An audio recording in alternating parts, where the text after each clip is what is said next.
Expiry का दिन हो और भारतीय बाजार में ट्रैपिंग ना हो, इसकी संभावना बहुत कम होती है। आज निफ्टी की वीकली एक्सपायरी थी और एक दिन पहले मैंने आपको ये संभावना जताई थी कि ये जो 8-9 कैंडल का जो जोन है, जिसको गैप डाउन करके तोड़ने की संभावना बनी हुई है। यानी कि एक ऐसा जोन है जहां पे बार-बार बाइंग आ रही है, तो उसको गैप डाउन करके तोड़ा जा सकता है। और बिल्कुल यही देखने को मिला, गैप डाउन हुआ और गैप डाउन होते के साथ ये ओपन हुआ 23,220-30 के अराउंड में। समझ रहे हो? यानी कि जो इसका ओपन था और जो लो था वो सेम रहा। हालांकि बहुत सारे लोग और कई बार मार्केट में ये देखने को मिला और कई लोग एक्सपर्ट दावा भी करते हैं कि ओपनिंग और लो सेम हो तो उस दिन बाजार ऊपर जाके बंद होता है। बहरहाल ये तो सही अभी आपको दिख रहा है, लेकिन जो ये 8-10 दिनों का जो ये कैंडल था, उसको निकालने के लिए गैप डाउन का सहारा लिया और गैप डाउन के सहारे के बाद, यानी गैप डाउन के सहारे के बाद बाजार को ऊपर लेके गए। अब जब बाजार को ऊपर लेके गए हैं तो ग्रीन कैंडल नजर आ रहा है और नतीजा ये है कि निफ्टी एक्सपायरी वाले दिन 100 पॉइंट ऊपर है, बैंक निफ्टी 71 पॉइंट ऊपर है और सेंसेक्स यहां पे 382 पॉइंट ऊपर है। तो अब ये सवाल उठता है कि ये जो ग्रीन कैंडल है, इसके बाद बायर्स इंटरेस्टेड होंगे या फिर ये जो ग्रीन कैंडल है ये सिर्फ आज एक्सपायरी में लोगों को, जो लोग पुट में बैठे उनको ट्रैपिंग करने के लिए हुआ था। तो आज के इस वीडियो में हम लोग समझने वाले हैं। नमस्कार दोस्तों, सिन्हा स्टॉक्स के एक और लर्निंग वीडियो में आप सभी का बहुत बहुत स्वागत है। तो आज समझेंगे निफ्टी, बैंक निफ्टी और एक दिन का गैप के बाद फिर सेंसेक्स की एक्सपायरी भी आ जाएगी और साथ में हम लोग ये भी देखेंगे कि जो निफ्टी में जो उछाल आया है, मतलब लास्ट सेशन में जो उछाल आया है, उस उछाल में कितना दम है। जैसा कि मैंने आपको बताया था कि किसी भी कंडीशन में 660 को ब्रेक करता हुआ नजर नहीं आएगा। गैप डाउन खुलने के बाद निचले स्तरों से अगर आप देखेंगे तो ठीक ठाक बढ़त लिया है। निचले स्तर से अगर आप देखोगे तो यहां से मैं इसको अगर मेजर करता हूं तो अप्रोक्सीमेटली आप कह सकते हो कि 250 पॉइंट, 250 पॉइंट के आसपास में बढ़त है। लेकिन ओवरऑल चूंकि गैप डाउन ओपन हुआ तो ओवरऑल आपको जो बढ़त यहां पे देखने को मिल रही है वो 100 पॉइंट। लेकिन दोस्तों ये 100 पॉइंट और परसेंटेज में आप देखेंगे तो 0.43, लेकिन जैसे ही बैंक निफ्टी में देखेंगे तो आपको बिल्कुल मामूली बढ़त नजर आएगी। और बैंक निफ्टी में भी सिर्फ एचडीएफसी बैंक में निचले स्तरों से तेजी देखने को मिली। ये भी आपको गैप डाउन ओपन हुआ था और बाद में जो है ग्रीन बनाता हुआ ऊपर गया। लेकिन ऐसा नहीं है कि ऊपर का कोई जोन ब्रेक कर रहा है, यानी कहीं ना कहीं ये लगता है कि आज जो ग्रीन बना है वो ट्रैपिंग के वजह से, यानी ट्रैपिंग करना था। सेंटिमेंट डाउन था, पुट का डाउन था और ये आशंका मैंने आपको कल जताई थी कि ऐसा हो सकता है, इसके लिए तैयार रहना पड़ेगा। मेरे क्या पोजीशन थे वो भी मैं आपको बताऊंगा। देखो मैंने पुट में ट्रेड किए 2 और नीचे में ही अपने पोजीशंस को काट दिया। उसके बाद मैंने कोई ट्रेड नहीं किया। एक ट्रेड मैंने ग्रुप में दिया था, उस पर भी डिस्कस करेंगे। तो यानी मैं अपने पोजीशंस भी बताऊंगा, जो ट्रेड्स मैंने दिया है उसके बारे में भी बात करने वाले हैं। यानी आज के इस वीडियो में हम लोग Nifty, bank Nifty major component को एनालाइज करने वाले हैं और साथ में समझेंगे कि इस ग्रीन कैंडल का क्या महत्व है, क्या बायर्स हैं या फिर बस ये ट्रैपिंग है। चलिए, तो सबसे पहले बैंक निफ्टी में हम लोग सपोर्ट एंड रेसिस्टेंस यहाँ पे नोट करने वाले हैं। उससे पहले आप सभी से रिक्वेस्ट कि चैनल पे नए हैं और आसान भाषा में स्टॉक मार्केट सीखना चाहते हैं, ऑप्शन बाइंग सीखना चाहते हैं, A to Z of stock market, आप बिल्कुल सही जगह पे आए हैं। कर लीजिए सबसे पहले सब्सक्राइब और बेल आइकन प्रेस कर दीजिएगा ताकि कोई भी वीडियो आपका मिस ना हो। दोस्तों, जैसा कि आप हर वीडियो पर प्यार देते हैं, इस वीडियो पर प्यार देते रहिएगा और इस पर भी बने रहिएगा। 100 प्लस आपको कमेंट करना है और 300 प्लस आपको यहाँ पे लाइक करना है। ये कम नहीं करना दोस्तों, इस पर बड़ा कंजूसी बरतते हैं आप लोग, ये जरूर करिए। ओके, और अब दोस्तों एक और चीज है और वो है, अब हम लोग का जो परिवार है वो हम लोग और बढ़ गए माइलस्टोन पे माइलस्टोन। और अब हम लोग यहाँ पे अब पहुंच चुके हैं 17,000, 17,000 देख सकते हैं आप दोस्तों। 17,000 का हमारा यहाँ पे जो है परिवार हो चुका है। तो आपका दिल से पूरे सिन्हा स्टॉक्स के परिवार की तरफ से आप सबको बहुत बहुत बधाई और साथ में आप सबका बहुत बहुत दिल से शुक्रिया भी कि आप लोग जो है इतना प्यार दे रहे हैं। ऑब्वियसली जब हम लोग जुड़े हैं, नॉलेज शेयर हो रहा है, सबको इसका फायदा होना चाहिए। जो लोग इस हमारे परिवार में आए हैं, सीखने आए हैं, समझने आए हैं, तो आप लोग जिस तरह से जुड़े हुए हैं और हाथ थामे हुए हैं उसका बहुत बहुत धन्यवाद। अब हम लोग बैंक निफ्टी की तरफ आ जाते हैं। तो शेयर, सब्सक्राइब, लाइक कर लीजिएगा, कमेंट कर दीजिएगा। अब यहाँ पर हम लोग देखते हैं सबसे पहले ये क्या कहता है। देखो इसमें तो आप देखोगे तो सिर्फ 71 पॉइंट ही है ना। परसेंटेज में काफ़ी डाउन, मतलब निफ्टी की अपेक्षा तो काफ़ी कम है ना। तो ये कैंडल क्या कहता है, क्या ये कैंडल यहाँ से ऊपर जाता हुआ नजर आता है? देखो प्रैक्टिकल में अगर आप इसको समझोगे तो ऐसा लगता तो जरूर है, कैंडल चार्ट देखकर ऐसा लगता तो जरूर है कि थोड़ा दिन ये कम से कम यहाँ पे मतलब थोड़ा सा ऊपर जा सकता है, ऐसा चार्ट देख के लगता है। लेकिन इसकी संभावना परसेंटेज में कितनी है? कम है, बहुत ज़्यादा नहीं है। यानी कि अगर ऐसे जगहों पे कोई ऐसा कैंडल खड़ा हो जाए तो एक्सपेक्टेड है, रख सकते हैं आप। ऐसा भी हो सकता है कि ये नीचे खुलने के बाद थोड़ा सा ऊपर जाने के बाद यहाँ पे कहीं बंद हो, ऐसा भी हो सकता है। और यहाँ पर फ्लैट खुलने या गैप डाउन खुलने के बाद नीचे की तरफ भी आपको आता हुआ नजर आ सकता है। यानी कि संभावना एक तरफ का नहीं है। बैंक निफ्टी ऐसे जगह पे है जहां से आप एक वन में नहीं बोल सकते कि ये होगा वो होगा। आज तेजी के साथ ये भी नीचे निकलने का कोशिश जरूर किया था, आज लो भी लगाया इसने। आज अगर आप इसका लो देखेंगे तो 53,100 के आसपास निकला था। असली जो सपोर्ट है ये दोनों कैंडल का लो है, जो कि 700 800 52 800 700 के बिटवीन में आता है। ये आज भी अभी भी इंपॉर्टेंस इसका बना हुआ है। अब हमको यहाँ पे दोस्तों ये समझना है कि सबसे पहला रेसिस्टेंस क्या होगा बैंक निफ्टी के लिए। देखिए बैंक निफ्टी को अगर आप ध्यान में रखते हो तो 53,700 के आसपास में हम हैं। तो आज का हाई भी आप रख सकते हो, दैट इज 53,900 के आसपास का एरिया। उसके बाद 54,000 का राउंड नंबर। और जैसा कि मैंने आपको कल भी बताया था कि 54,000 के ऊपर जाने से बचेगा। आज का हाई भी 54,000 नहीं लगाया, और एज आता है तो मैंने आपको कहा था कि 54,300 तक आप रख सकते हैं। तो अभी भी कंडीशन जो है वो यही है। हालांकि ऑलमोस्ट आप कह सकते हो कि क्लोजिंग एरिया और कल की क्लोजिंग एरिया आज की क्लोजिंग एरिया ऑलमोस्ट सेम है, 70 पॉइंट का ही अंतर है। तो यहाँ तक का चांस बनेगा दोस्तों, यानी कि अगर ऊपर जाता है तो यहाँ तक का चांस बन सकता है। एज देते हैं अगर आप पूरा का पूरा, जैसा कि मैंने पहला कैंडल ऐसे बना के दिखाया, तो फिर 54,000 यहाँ पे आप 500 तक का चांस लेते हुए देख सकते हैं बैंक निफ्टी को। आई होप कि क्लियर हो गया होगा। अब हम लोग इसका सपोर्ट देखते हैं।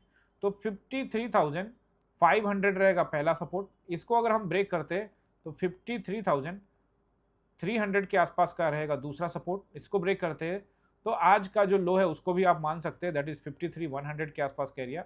और फिर राउंड नंबर रहेगा 53 का राउंड नंबर, और तेज गिरावट होती है तो फिर 52,700 की तरफ भी आपको आता हुआ नजर आ सकता है। तो ये रहा बैंक निफ्टी में सपोर्ट एंड रेसिस्टेंस। एचडीएफसी को देखते हैं तो एचडीएफसी नाराज हो गया था आज नाराज फूफा की तरह। तो इसको आप देखोगे अगर 5 मिनट के टाइम फ्रेम में, तो आप देख सकते हैं शुरुआत में नीचे आने के बाद बस बढ़ता चला गया, और कहीं ना कहीं इस वजह से भी ट्रैपिंग जो है वो हुई। और वो देखो दोस्तों, स्मूथली जब मार्केट कुछ दिन तक लगातार निफ्टी बैंक निफ्टी या कोई भी कंपोनेंट स्मूथली वन वे चल रहा है, अच्छा पैसा लोग बना रहे हैं, मतलब प्रोफेशनल ट्रेडर। अगर वो प्रोफेशनल नहीं है तो फिर तो वो कहीं भी बाजार जाए वो गलती करेंगे और लॉसेस होगा, बट प्रोफेशनल ट्रेडर को अच्छा मिल रहा है तो एक दिन ट्रैपिंग तो आएगी ही, उसके लिए एक्सपेक्टेड रहना जरूरी है।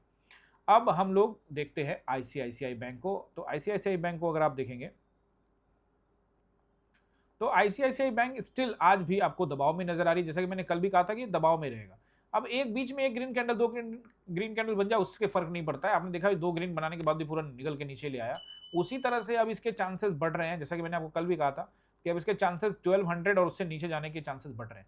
अब बीच में एक दो ग्रीन आ जाए वो अलग मैटर है। अब ये जो मुझे लगता है कि 1260 तक का एरिया बहुत तगड़ा रेसिस्टेंस अभी फिलहाल दिख रहा है, यानी कि डाउन सेंटिमेंट के साथ कामकाज करेगा। रिलायंस को देखते हैं तो रिलायंस ने भी आज वही ट्रैपिंग हुई, लेकिन ले गया ऊपर और फिर लास्ट में जाकर थोड़ा सा डंप भी किया। लेकिन इससे देखकर ऐसा नहीं लग रहा है कि यहाँ से ऊपर जाएगा।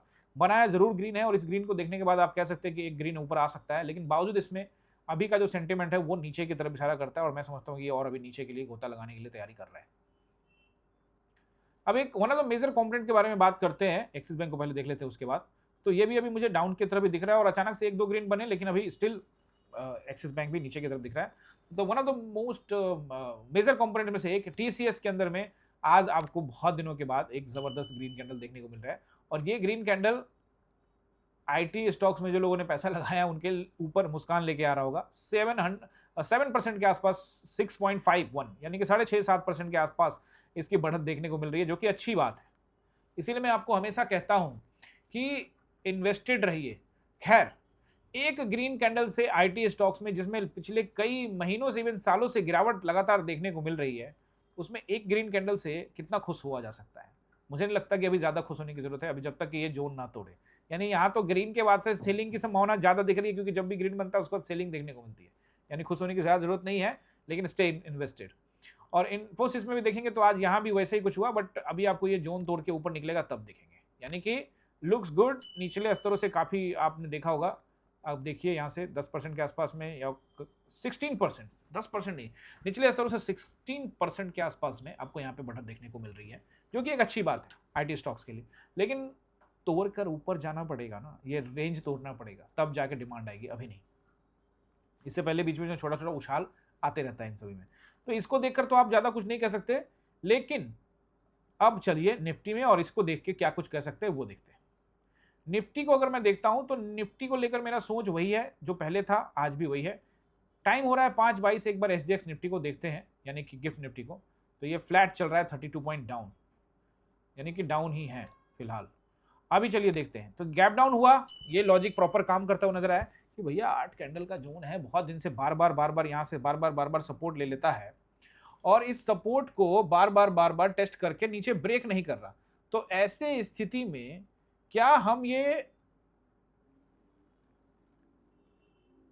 ट्रस्ट करें कि यहां बार बार सपोर्ट लेता रहेगा? कई बार ऐसा होता है कि जब कोई सपोर्ट नहीं टूट पाए तो उस सपोर्ट को तोड़ने के लिए मार्केट जो है गैप डाउन का सहारा लेता है। समझ रहे हो? गैप डाउन का बाजार जो है वो सहारा लेता है, और ठीक आज वही देखने को मिला।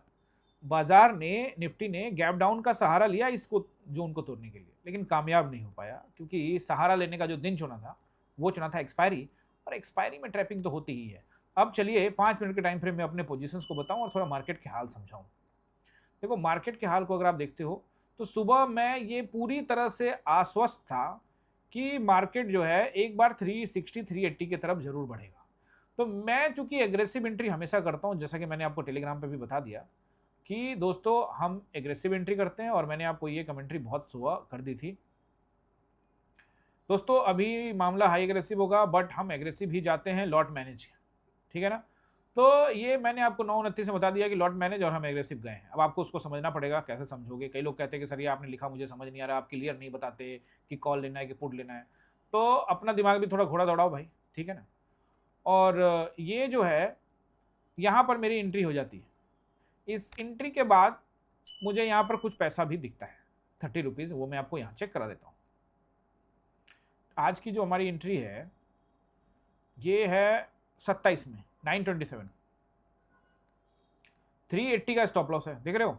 स्टॉप लॉस बड़ा रखा है, लॉट कम रखने के लिए बोला है, ताकि अगर ऊपर चला जाए तो एवरेज करने का मौका मिले। और ये 30 31 आप 255 रुपये से लेके 33 तक में, यानी कि विद इन 6 मिनट में ये आपको 30 पॉइंट देके जा रहा है हंसते खेलते।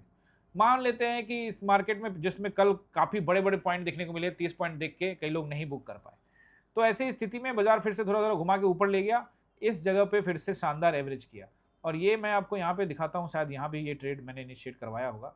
10:48 में दिया है, तो लेट्स सी कि 10:48 का टाइम कौन सा हो रहा है। अच्छा, ये एक बार यहाँ आया, फिर थोड़ा सा उछला, तो फिर यहाँ दे दिया, बिल्कुल ये वाले कैंडल पे। तो ये इसमें भी आप चेक कर सकते हैं, मतलब पहला ट्रेड तो चल रहा था, पहला ट्रेड काटा नहीं, उसका स्टॉप लॉस नहीं हिट हुआ था, और सेकंड ट्रेड में हमने एंट्री यहाँ पे बनाई। और सेकंड ट्रेड भी जो है 250 रुपए से लेकर आप देख सकते हो बहुत अच्छा चला 320 रुपए के आसपास में, यानी कि कुल मिलाकर यहाँ भी लगभग 70 रुपीज 60 रुपीज के आसपास में देता हुआ बाजार आपको नजर आया। वापस फिर से यहाँ पर एक बार एवरेज किया, और बस ये, उसके बाद मेरा कोई ट्रेड नहीं है। 280 मैंने अपने पोजीशन काटा एंड देन काम खत्म। अब दोस्तों मैंने पूरे पोजीशन नहीं काटे थे, जैसा कि मैं हमेशा ऐसा करता हूँ, तो मैंने काफी हद तक वो अपने पोजीशन को बुक कर लिए थे, और बाकी छोटा सा ऊपर में कॉस्ट टू कॉस्ट से नीचे यानी कि प्रॉफिट में ही स्टॉप लॉस लगा के छोड़ दिया था। और ये ग्रीन कैंडल जब आया तो वो मेरा जो बचा हुआ लॉट था वो निकल गया, हट गया। उसके बाद मार्केट बैक टू बैक ऊपर गया। उसके बाद जब मैं बैक टू बैक गया तो इस ट्रेंड लाइन को मैंने फॉलो किया, यहाँ से यहाँ जो एक ट्रेंड लाइन आ रहा है ना, इस ट्रेंड लाइन को मैंने फॉलो किया। और फॉलो करने के बाद पर्सनली देखो, मैं ना ओवर ट्रेड नहीं करता एक्सपायरी के दिन में, लेकिन यहाँ पर मैंने एक ट्रेड इनिशिएट करने के लिए बोला, वो भी इस कैंडल पे। ये कैंडल जब ब्रेकआउट आ चुका है तब। टाइम देखो मैं आपको बता देता हूँ, ये कैंडल का टाइम है 12:40 में, तो देखो मैं वो ट्रेड कब दिया, ये है 12:45 में, देख रहे हो ना। यानी ये पूरा कैंडल जब बंद होने का कगार पे था, यानी मुझे लगा कि एक फेक ब्रेकआउट आएगा तो वहाँ पे एक लॉट मतलब ऐड कर लेंगे कुछ लोग, और लॉट छोटा रखने के लिए क्लियर बोल दिया था, लॉट कम ही रहेगा। क्यों बोला कम ही रहेगा? क्योंकि मैं ये एक्सपेक्ट कर रहा था कि एक्सपायरी है, कहीं ट्रैपिंग हो जाए, ऊपर चला जाए। तो यहाँ कहीं एंट्री हुई, पर्सनली मैंने इसमें एंट्री नहीं की थी, लेकिन कई लोगों ने की होगी। अब देखो दोस्तों, एक चीज़ और मैं यहाँ पे डिस्क्लेमर दे देता हूँ, ग्रुप्स के अंदर में कई ट्रेड्स होते हैं, लेकिन मैं सभी से यही रिक्वेस्ट करता हूं कि अगर आपका एक दो ट्रेड में अच्छा पैसा बन चुका है तो हर ट्रेड के लेने के चक्कर में मत रहो। ऐसा भी हो जाता है कि कई लोग ट्रेड में सुबह नहीं आ पाते, ट्रेड नहीं देख पाते, तो वहां पर उनको वो समझाने के लिए, बताने के लिए वो नंबर्स दिए जाते हैं। समझ रहे हो ना मेरी बात? अब आपको हर ट्रेड में पैसा चाहिए तो फिर गड़बड़ होने के चांसेस भी बने रहेंगे। हो सकता है कि अब हर ट्रेड में पैसा चाहिए तो कल हर ट्रेड में बना, परसों हर ट्रेड में बना, अब आज एक दिन एक्सपायरी का दिन था तो थोड़ा सा घुमाएगा ही। तो दोस्तों मैंने अपना पोजीशन यही कट किया और जो मेरा पैसा मिला हुआ था एकदम बढ़िया प्रॉफिट मैं लेके अपना होल्ड किया। अभी दूसरा ट्रेड के लिए नहीं गया। उसके बाद ये ट्रेड को मैं मान सकता हूँ क्योंकि वो दिया तो उसको एक्सेप्ट कर लूंगा मैं, क्योंकि हाँ दिया है। और उसमें मैंने कहा कि, और देते के साथ भाई साहब वो ऐसा है कि टाइप करते करते वो गया, देते देते ये प्राइस किसी को मिला ही नहीं होगा। 245 से 250 पर एंट्री ही नहीं हो पाई हो, क्योंकि जब मैं ये टाइप कर रहा था 12:45 होते होते, तब तक तो ये बड़ा कैंडल एकदम से खींचने लग गया था बहुत तेजी के साथ में। समझ रहे हो मेरी बात? बहुत तेजी से ये खींच के प्राइस बहुत माइनस कर दिया। तो हो सकता है कि कई लोग इसमें गए नहीं होंगे, और जो गए होंगे उनको मैंने साफ साफ गाइड प्रॉपर कर देता हूँ कि ऊपर, चूंकि दोस्तों इस ट्रेड में हम बने हुए हैं और क्योंकि अचानक से ये कैंडल बन गया है, तो ये हम जो है 180 का प्रीमियम का ऐसे लगा सकते हैं, और जो कि आराम से हिट होता हुआ भी नजर आया। तो एक स्टॉप लॉस छोटे लॉट में कोई इशू नहीं रखता है। ओके, तो ये पार्ट ऑफ द गेम है। एंड अब सवाल ये आता है कि ये यहां से खींच के ऊपर ले गया, खींच के ऊपर ले गया 560 तक, और फिर वहां से वापस लाया 440 तक, 120 पॉइंट का रिजेक्शन। इससे साफ पता चलता है कि कहीं ना कहीं मार्केट में सेलर्स पूरी तरह से कंट्रोल में हैं। आज ढील दिया, ट्रैपिंग होती है, उनको भी मजा आया होगा। समझ रहे हो ना? यानी अभी ये कहना कि बाजार में बायर्स आ चुके हैं वो बिल्कुल गलत है। दो चीजें हैं जब बायर्स के संकेत दे सकते हैं। तत्कालिक बायर्स, ऐसा नहीं कि वो ऑल टाइम हाई पहुंचा देंगे। तत्कालिक बायर का मतलब कि कुछ जोन तोड़ते हुए नजर आ सकते हैं। ऐसे में 660 के ऊपर में ट्रेड करने से बाजार में 800 पॉइंट तक की रैली और 860 तक की रैली देखने को मिल सकती है। यानी वहां पे थोड़ा बहुत बायर्स इंटरेस्टेड हो सकते हैं। एंड उसके पीछे का रीजन ये भी है कि सेंसेक्स की एक्सपायरी अगले दिन हो जाएगी, यानी कि कल का गैप पड़ेगा और फिर अगले दिन सेंसेक्स की एक्सपायरी होगी। तो ऐसे में बाजार को और थोड़ा ऊपर रखते हैं, और सेंसेक्स की एक्सपायरी वाले जो कॉन्ट्रैक्ट में भी लोग यहाँ पे पुट में होंगे, और कल को थोड़ा सा और ऊपर कर देगा तो नीचे लाएगा भी परसों तक, सेंसेक्स की एक्सपायरी तक। तो ये निचले लेवल को टेस्ट करने के लिए नहीं जाएगा। समझ रहे हो ना? ये सब चीज़ें कुछ प्लानिंग होती है सेलर्स की जो आपको समझनी होगी। इसीलिए कहीं ना कहीं आपको स्टॉप लॉस इन सब चीज़ों को ध्यान रखना बहुत जरूरी है। हालांकि बाजार को देखते हुए अभी यहाँ प्रेशर साफ साफ नजर आ रहा है। तो चलिए वन डे टाइम फ्रेम में अब इसका सपोर्ट एंड रेसिस्टेंस नोट कर लीजिए। देखिए पहला सपोर्ट एंड रेसिस्टेंस नोट करिए।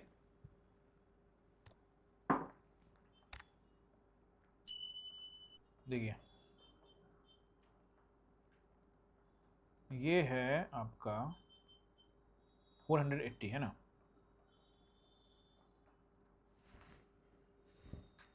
इसको हम लोग मान लेंगे पहला 23,500 से राउंड नंबर से लेके 560 तक का एरिया। क्लियर है?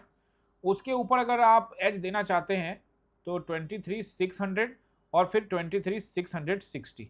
देखो इसके ऊपर तो फिलहाल बाजार नजर नहीं आता, लेकिन किसी वजह से कोई न्यूज या कुछ भी ऐसे वजह से बाजार को ऊपर रखते हैं, कल भी फंसाने के लिए रखते हैं ताकि सेंसेक्स में जो लोग पुट में है उनका और प्रीमियम खत्म कर सके। तो ऐसी स्थिति में ये आपको 660 से ऊपर 760 800 तक का चांस आप ले सकते हैं। तो मैं आपको नोट करवा देता हूँ 760 800 का चांस, और प्राइस एक्शन का वेट करने के बाद ही इसके विषय में सोचना चाहिए। ये हो गया ऊपर के पोजीशन यानी कि रेसिस्टेंस, और नीचे के पोजीशन यानी कि सपोर्ट देखते हैं। पहला सपोर्ट जो मुझे नजर आता है, अगर फ्लैट की बात करें तो 460, जहाँ पे हम 480 पे हैं या 20 पॉइंट नीचे है, और 460 का नंबर तो ये रहेगा आपका। इसको ब्रेक करते हैं तो 23,400 की तरफ आपको जाता हुआ बाजार नजर आ सकता है, और इसको ब्रेक करने के बाद 23,360, और यही है वो नंबर जिस पर पिछले कुछ दिनों से लगातार बाजार आपको रुकता हुआ नजर आ रहा है। हालांकि बीच में एक दिन 260 भी गया था, बट ठीक है, पार्ट ऑफ द गेम, वो 50 पॉइंट ऊपर नीचे होता है बाजार में। तो overall is the major number is 360। 360 के नीचे में जितना समय बिताएगा, कितना समय बिताएगा आप देखिए। इसने क्या किया, आज गया 360, इवन उसके नीचे ही गया था, है ना? तो आइए देखते हैं, और यहाँ देखिए हम कहाँ ट्रेड कर रहे हैं और 360 कहाँ है। 360 यहाँ है, और हम ये 15 मिनट के टाइम फ्रेम में देख रहे हैं। तो इसको 5 मिनट के टाइम फ्रेम में आपको समझ लीजिए तो आपको ज़्यादा आसानी होगी। आप देखिए कितना लंबा जोन यहाँ पर बनाया है, समझ रहे हो? इसका मतलब साफ साफ ये है कि 360 के नीचे में समय तो जरूर बिताया, लेकिन अपना कंडीशन से मैच नहीं हो रहा। अपना कंडीशन ये है कि 360 के नीचे में क्लोजिंग भी दे और एक दो दिन नीचे बिताए, तब जाके सेलर्स और ज्यादा दबदबा बनाने की कोशिश करेंगे और ज्यादा सेलिंग करने की कोशिश करेंगे, इसके चांसेस बने हुए हैं। पर आप देख सकते हैं 9:15 में 360 के नीचे रहा और लास्ट 12:30 बजे तक, यानी कि 3 घंटे का मैटनी शो चलाया एंड देन उसके बाद वहां से ऊपर निकल गया।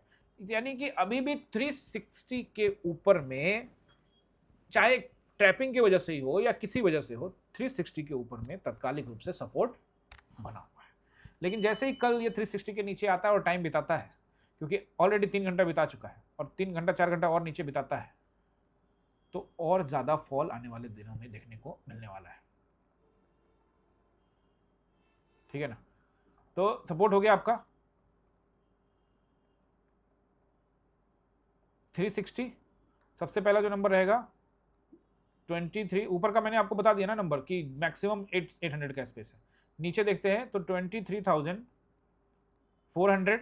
460 और 400, 360, और यही मैंने आपको बता ही दिया ऑलरेडी। ये है मेन नंबर, इसको ब्रेक करेगा तो 260, यानी कि 23,260, 23,160 and the last one is 23,000 का राउंड नंबर। अब 23,000 का राउंड नंबर टेस्ट करने के लिए मार्केट को यहां से 400 से भी ज्यादा पॉइंट गिरना पड़ेगा, जिसकी संभावना एक दिन में थोड़ी कम होती है।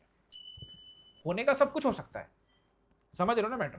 ये रहेंगे नंबर आपके सपोर्ट के निफ्टी के लिए। अब कल बुधवार है, थोड़ा सा समझदारी दिखाइएगा। 5.5 हो चुके हैं। एसजीएक्स निफ्टी को दोबारा एक बार निगाह लगा लेते हैं। देखो 32 पॉइंट नीचे चल रहा था और अब ये 32 पॉइंट ही चल रहा है, यानी फ्लैट डाउन है फिलहाल। अब कंडीशंस दोस्तों साफ साफ मुझे जो नजर आ रहा है कि ये जोन ब्रेक करना बड़ा जरूरी है। अगर आप 1 डे टाइम फ्रेम के चार्ट को देखते हो तो ये वाला यहाँ इस जगह से बार बार और इस जगह से बार बार इसी के बीच में कर रहा है। तो अभी थोड़ा सा नीचे गया तो यहाँ तक आ सकता है ना भाई, इस जगह तक इतना चांस लेने में कोई दिक्कत नहीं है। मतलब अगर ये दिख रहा है आपको ऊपर तो यहाँ तक आ सकता है। तो अगर ये खुल के ऊपर तक आए तो मैं ऊपर से शॉर्ट करने के बारे में ही सोचूंगा, बाइंग के बारे में फिलहाल मैं इंटरेस्टेड नहीं हूँ। अब कंडीशन आता है कि बाइंग किस कंडीशन में करेंगे। मान लो कि गैप अप खुल के ऊपर ही समय बिताता है तो आप छोटे छोटे टारगेट्स को हासिल कर सकते हैं, बड़ा टारगेट लेकिन नहीं बैठेंगे, क्योंकि दोस्तों ये दो महारथी कैंडल जो आपको नजर आ रहे हैं ये साफ साफ दर्शा रहे हैं कि सेलर्स है। और आज जो ग्रीन कैंडल आया है वो भी एक्सपायरी के दिन में आया है, जिसको मैं हमेशा कहता हूं कि इस दिन के कैंडल को ज्यादा कंसीडरेशन नहीं कर सकते, इस कैंडल को ज्यादा तवज्जो नहीं दे सकते, कंसीडर नहीं कर सकते, क्योंकि ये ट्रैपिंग के लिए, अपने पोजिशन को बचाने के लिए, लोगों के पैसे खाने के लिए बनाए जा सकते हैं। समझ रहे हो ना मैटर? आई थिंक क्लियर हो गया होगा आपको। सपोर्ट रेसिस्टेंस सब मैंने आपको यहाँ पे क्लियर कर दिया। रह जाता है कोई सवाल तो पूछ लीजिएगा नीचे कमेंट बॉक्स में। लाइक शेयर सब्सक्राइब जरूर कीजिएगा। और चलते चलते रिक्वेस्ट है कि चैनल को अभी तक ज्वाइन नहीं किया है तो ज्वाइन बटन पे क्लिक करके ज्वाइन भी कर लीजिए, जिससे आप एक्सक्लूसिव कंटेंट भी देख पाएंगे। साथ में सैटरडे संडे के वीकेंड क्लास के लिए भी एलिजिबल हो जाएंगे और चैनल को कंट्रीब्यूट भी कर पाएंगे। अगर आपने ज्वाइन कर लिया और सैटरडे संडे की क्लास नहीं ले पा रहे हैं तो स्क्रीन पे आ रहा है नंबर 6206381623 8872986307, व्हाट्सएप करके या कॉल करके जानकारी प्राप्त कर सकते हैं। आई होप कि आपको सब कुछ समझ में आया होगा। कुछ रह जाता है तो सवाल जरूर पूछेगा। मिलते हैं किसी और वीडियो में, तब तक के लिए बहुत बहुत धन्यवाद।